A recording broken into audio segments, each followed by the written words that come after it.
Thank you. Good afternoon. We're happy to present this solidarity statement, by the Catholic Lawyers Guild in Zimbabwe. The Catholic Lawyers Guild is an association of Catholic lawyers. We number about 200 lawyers in Zimbabwe and some outside of the country. We are a non-partisan association. We believe in the social teachings of the Catholic Church and the values of human dignity. We issued this statement out of concern, on the attack of the Zimbabwe Catholic Bishops' Conference. We, the Catholic Lawyers Guild, are deeply concerned by the government of Zimbabwe's unwarranted vitriolic attack on the pastoral letter issued by the Zimbabwe Catholic Bishops' Conference on 14 August 2020, entitled, "The March is Not Ended." The attack was issued through the Minister of Information, Publicity and Broadcasting Services, on 15 August 2020. Minister Monica Mutsangwa read out the statement on national television and radio on the evening of 15 August 2020. We further note with concern the attempt by Minister Mutsangwa to divide the bishops by targeting the Archbishop of Harare and President of the Zimbabwe Catholic Bishops' Conference. Archbishop Robert Christopher Ndlovu is singled out in government's disgraceful statement. The pastoral letter denounced the current human rights situation in Zimbabwe and noted that the call for demonstrations is the expression of growing frustration and aggravation caused by the conditions that the majority of Zimbabweans find themselves in. It also noted that the current crisis comes on the backdrop of unresolved past hurts like Gukurahundi, which continue to spawn even more angry new generations. The bishops acknowledged the seriousness of human rights breaches by the government and its agents and noted that various voices, including the European Union, the African Union, and the United Nations, have voiced concern over the deteriorating human rights situation in the country. The bishops applauded the attempts by President Cyril Ramaphosa of South Africa to intervene by sending a special envoy. They, however, noted the failure to make broad consultations with the church and civic society by the special envoy and questioned whether this was not a missed opportunity. The bishops acknowledged the need to rally behind the hashtag Zimbabwean Lives Matter, noting that the crackdown on dissent is unprecedented and that our government automatically labels anyone thinking differently as an enemy of the country. They also noted that the corruption in the country has reached alarming levels, with the catch and release approach making the ordinary man in the street question the sincerity of the government to deal effectively with corruption. The bishops questioned whether there was no connection between what some journalists are unearthing about the government's officials' endemic corruption and their arrest. Without responding to the issues raised, the government issued a vicious attack on the bishops, regrettably calling the church's leadership misguided and evil-minded.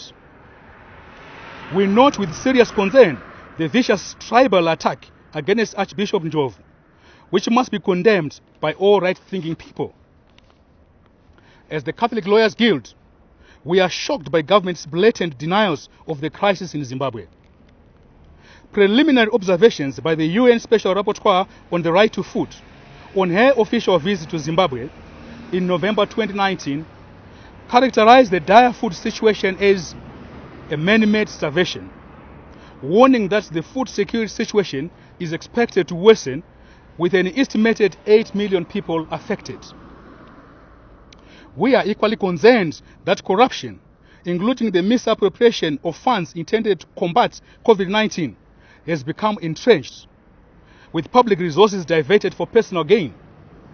This, the government cannot deny, in circumstances in which the president belatedly had to dismiss former Health and Child Care Minister Obadiah Moyo over allegations of corruption.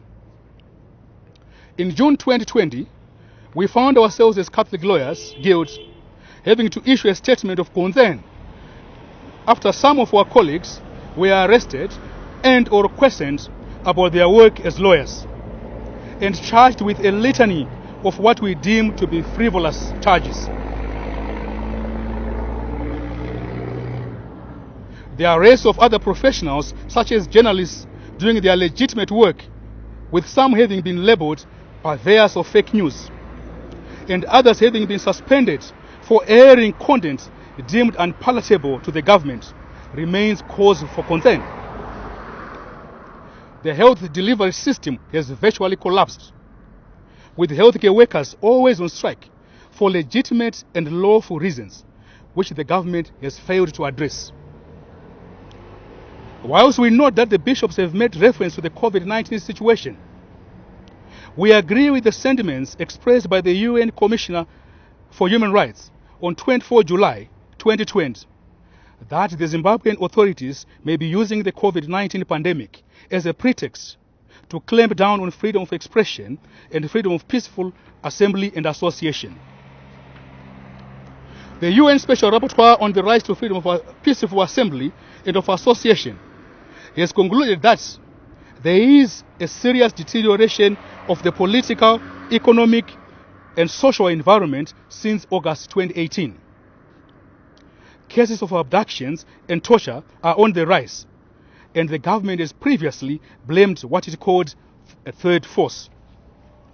On 5 August 2020, the United Nations issued a statement in which it stated that the Secretary General had been following with concern recent developments in Zimbabwe.